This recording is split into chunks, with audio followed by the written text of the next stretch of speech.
Sa video ito, papasyal kami sa Harry Potter Studios Tour, Tokyo. Titikman namin ang sikat na butterbeer at ang iba pang pagkain dito. Sa huli, mag-i-explore kami sa buong Hogwarts. Tara, sama kayo sa amin!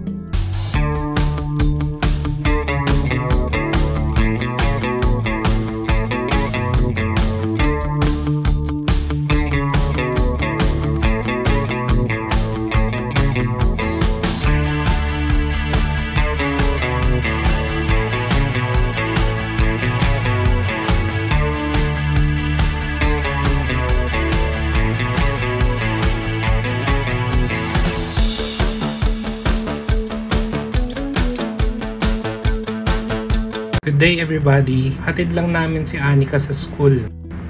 Nag-taxi na kami papunta dito. Medyo malayo-layo rin kaya good luck na lang sa bill namin sa taxi. Mga around 30-minute ride din from Shinjuku papunta sa Harry Potter Studios Tour. Buti nilang maganda ang panahon nung pumunta kami. Ang ganda ng mga daan nila rito. Sobrang smooth ng ride. Tapos tignan niyo yung power lines nila, maayos. Di parang spaghetti na hinaluan ng pansit.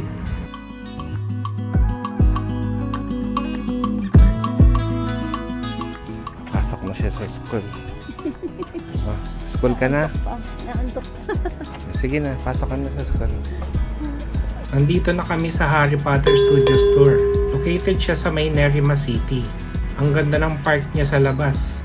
May mga iba-ibang patronos na nakalagay sa garden. Yung kay Ron, Terrier, kay Hermione, Otter. Stag naman yung kay Harry Potter sa malapit sa entrance. Nag-ikot-ikot muna kami dito sa park. Ganda ng mga flowers. May statue din pala si Hagrid dito tsaka si Harry sa park. Tapos ito naman yung picture na ginaya namin. Walang pinagkaiba. Meron ding malaking glasses si Harry dito. Akas. Nakuha pala namin yung ticket namin online. Mas maganda i-book nyo siya ahead of time para makapili kayo ng slot na gusto nyo. Nasa baba yung link nila sa description.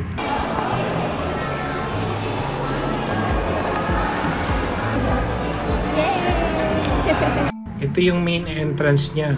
Sa taas may panels na nagpapakita ng mga scenes sa movie. Sa left side, meron siyang bilihan ng merchandise. Sa right side naman, makikita yung Frog Cafe tsaka yung Great Food Hall. Ang galing nito, parang sa movies yung itsura niya. May mga lumulutang na kandila sa taas.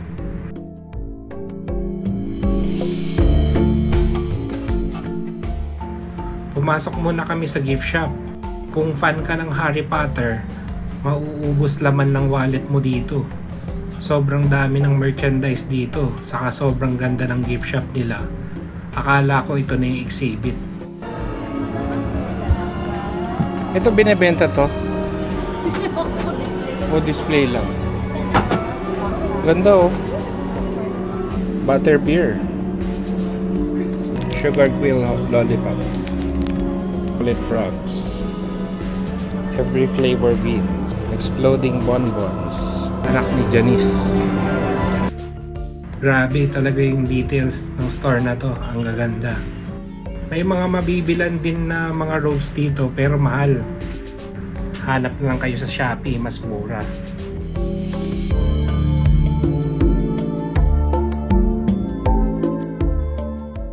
Very detailed yung store displays nila dito. Ibang level yung pagkagawa. May mga memories. Meron ding anime style na Harry Potter items dito. Ang cute. Ito, mga biscuits na Harry Potter. Ito naman yung Quidditch team nila. Ang lupit. Nagini. Nagini ba yan? Ito, may phoenix na lumilipad. Ano yung Ollivanders? Bilihan ng wand. Dami.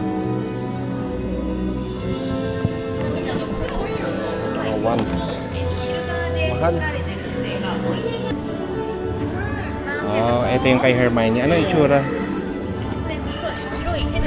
Ay, mahirap buksan. It's hard to open. Ito naman yung mga libro, lumilipad. Yung store pa lang, ang ganda na, no? Yeah. Daming... Store pa lang. Daming nakikita. Okay. Yeah. Saya pala rito. Pagpasok nyo pala, may mga behind the scenes photos starting sa pinakaunang movie hanggang sa pinakahuling Harry Potter film.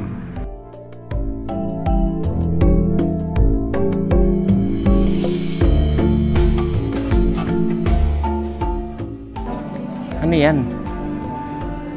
May ganyan ba?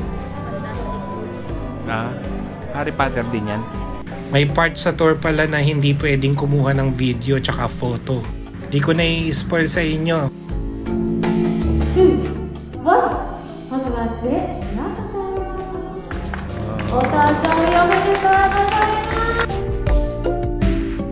Pagpasok namin, para kaming nasa movie studio. Ang galing ng mga set nila.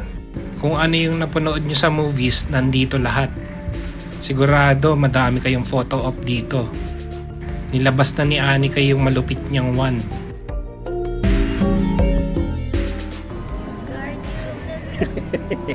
Mahirap pala.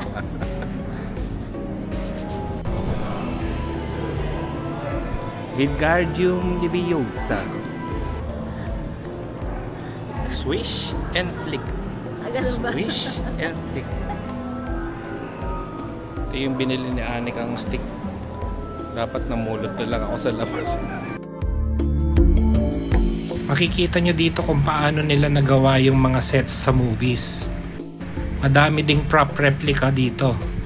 Sobrang detalyado. Ito naman yung kukunan kayo ng video for the moving painting. Mag-isip na kayo ng gimmick nyo bago kayo magpa-video. Dito siya makikita sa may moving staircase.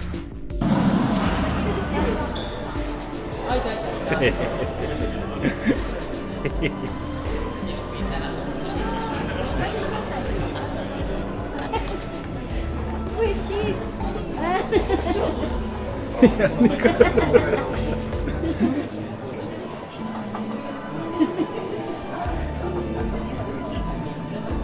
Hindi ka sa painting.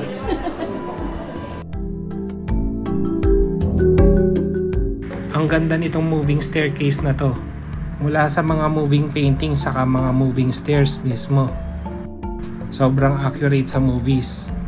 Ang galing pag nakita mong gumagalaw na. Dapat nag-costume na din ako bago ako pumunta dito.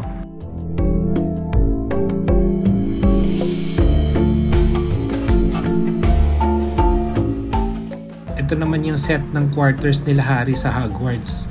Ang galing, pati yung lighting nila kuhang-kuha yung looks and feel sa movies. Ito naman yung tambayan ng mga bad guys. Parang ang sarap mag-cognac tsaka tabako dito. May Quidditch experience pala dito. Mag-ready kayo ng malupit na acting.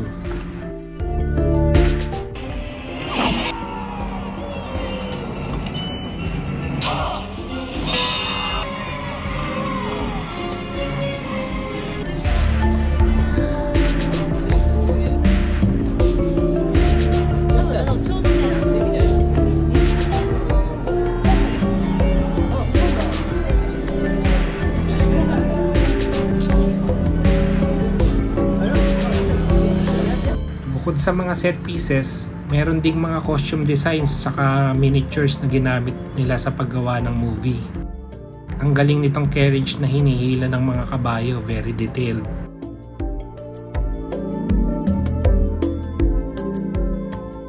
Ito si Olympe Maxim. Ang laki niya compared sa student niya. Ito naman yung iba-ibang actors na nag-portray kay Professor Dumbledore. Ang ganda ng mga costumes. Yung mga props din, sobrang detalyado. Ito yung cabinet na pang teleport nila.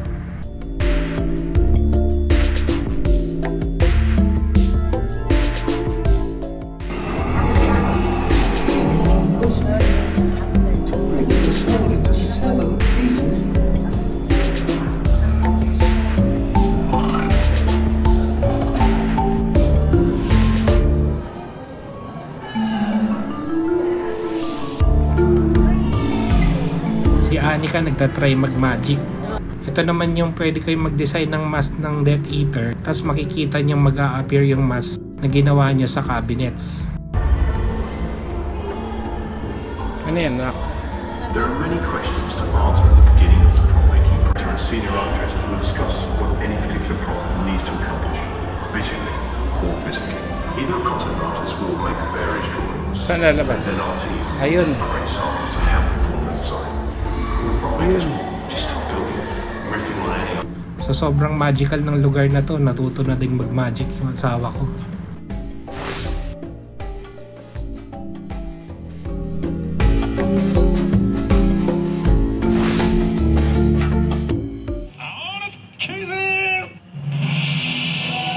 To realize his dream, he started choosing the top chefs of various styles of cooking. Ito yung mga prof nila sa dark arts.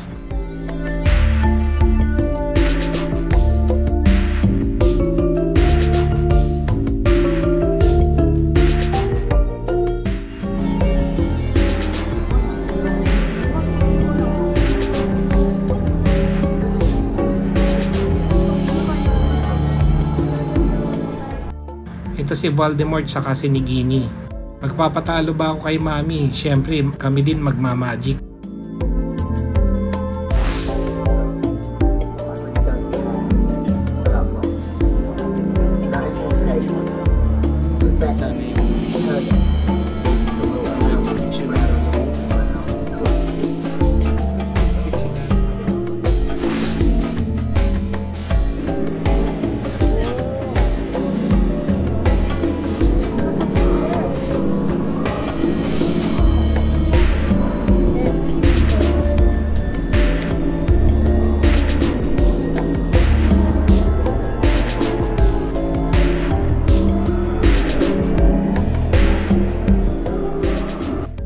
Ito yung mga nabasag nung nagalit si Umbridge.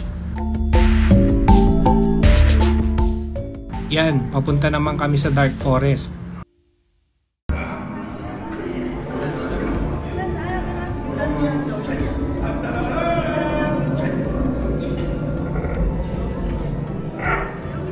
Pag tumayo ka dun sa spot, nagbabaw yung hippogriff. Galing nitong sirang flying car. Napansin ko pati yung usok amoy sirang sasakyan.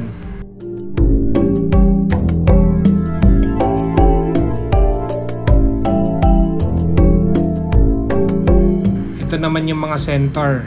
Half man, half horse yung mga magical creatures na to. Ang galing ng details saka gumagalaw din. All angles, ang ganda ng pagkagawa.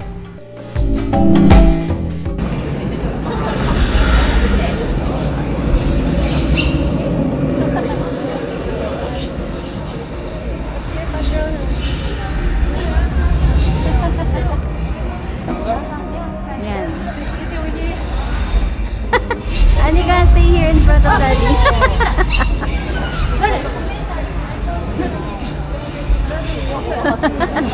What's that in Patronus? There's an instruction. Oh?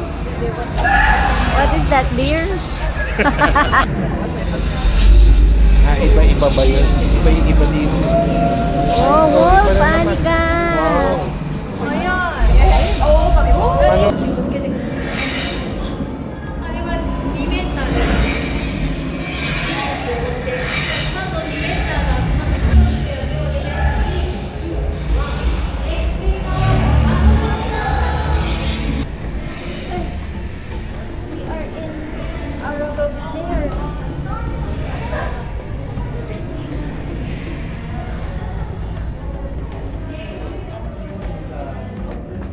Ay! Shilog. Ay, shilog ba yan?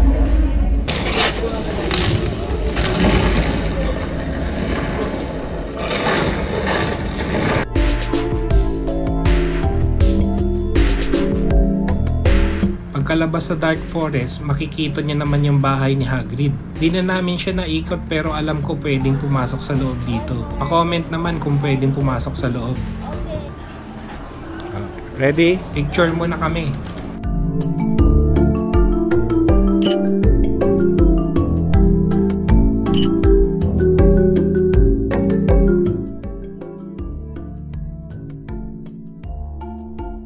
Tikman nga natin. O, kampay. 4 out of 5 ang rating ko dito. Must try siya, kaya lang medyo pricey nga lang. na lang. Ang sarap eh. Para siyang ano yung candy. Butterball ba yun? Butterball. Ito yung set. Sama popcorn. Ito popcorn yung ano. Ito. Pumpkin. Pumpkin empanada.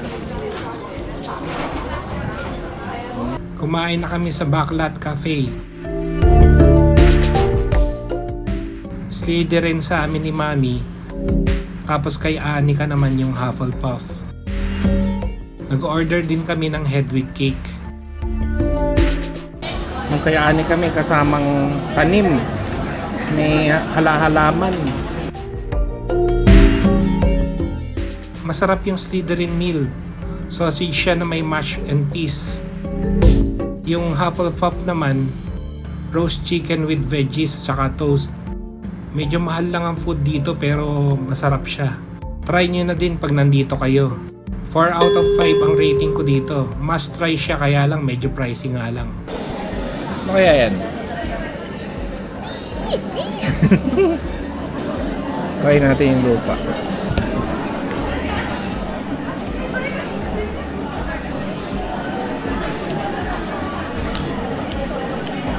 Hindi siya matamis eh. Baka lupa talaga siya.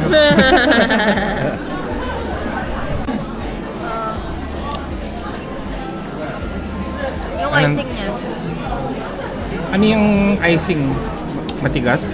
Hindi. Yung Hedwig cake masarap. Lahat ata ng dessert sa Japan masarap. 5 out of 5 sa rating ko. Highly recommended. Give it here, my boy. Give it here, my boy.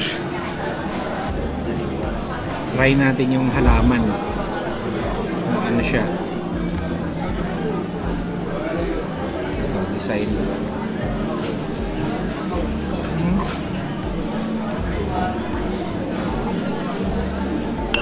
Parang siyang bread na may ano. Cheese, anak. May cheese sa loob. Bread na may cheese. Pagkakain, pumunta na kami dito sa may night bus. Nasa tapat siya ng bahay nila Harry sa Privet Drive.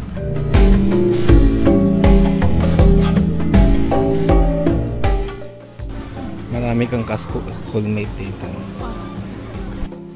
Yan si Mami kumakatok parang census. Pagpasok sa loob, para kang nasa bahay nila Harry.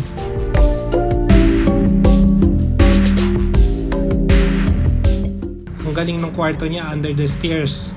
Sobrang liit pala ng kwarto niya.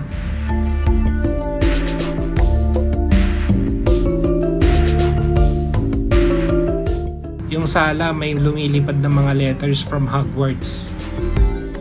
Sa dining naman nagkakagulo sila nung pinalobo ni Harry si Aunt Marge.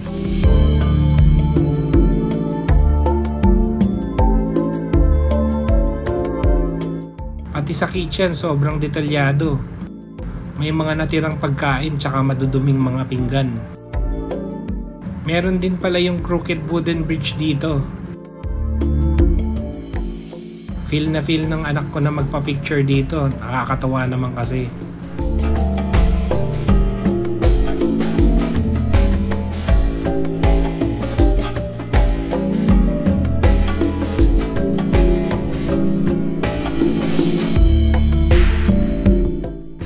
Katabi lang ng bridge yung malaking chess set. Sana gumagalaw din. Pumasok na kami dito sa may Hogwarts Express.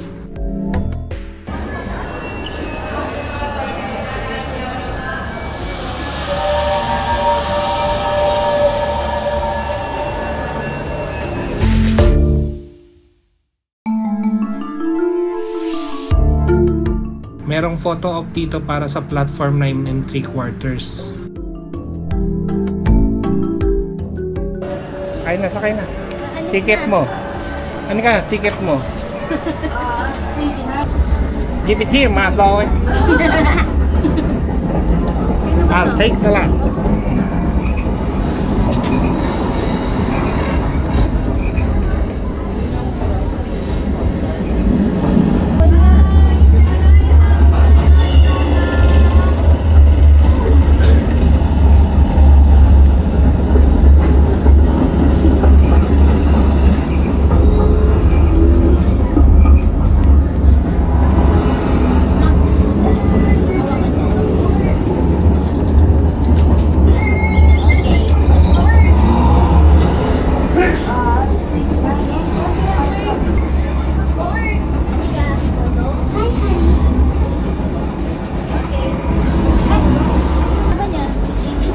Jenny Weasley.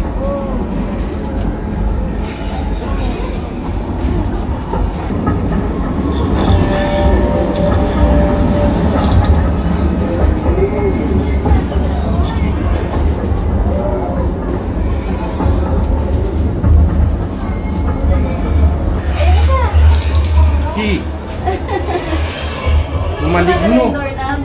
Let's go. Dito na kami sa Ministry of Magic. Ang galing din ng pagkagawa dito. Yung main sculpture sa gitna, ang ganda ng pagkagawa. Sobrang detalyado.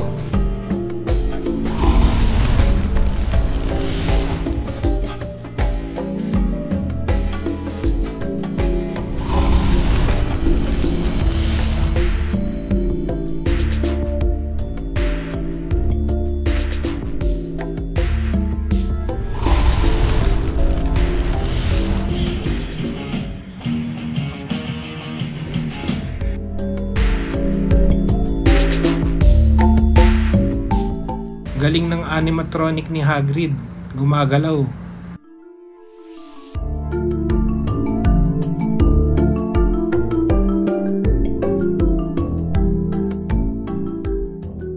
At itong mga halaman gumagalaw din.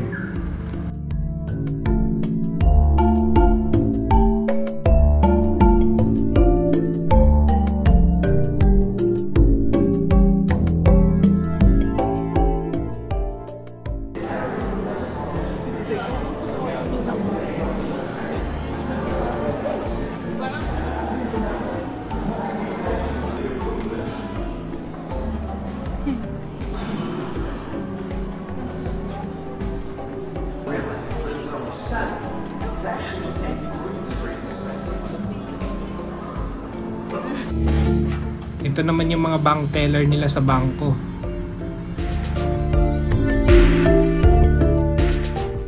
Dito na kami sa Diagon Alley. Ang galing, parang tunay. Andito lahat ng mga shops na binibilan nila Harry. Andito din yung Gringotts Bank.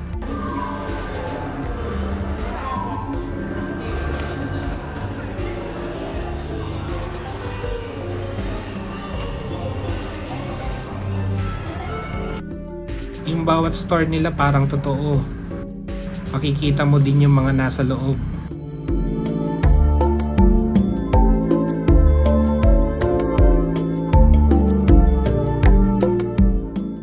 Yung candy shop ng mga Weasleys nakakaaliw din.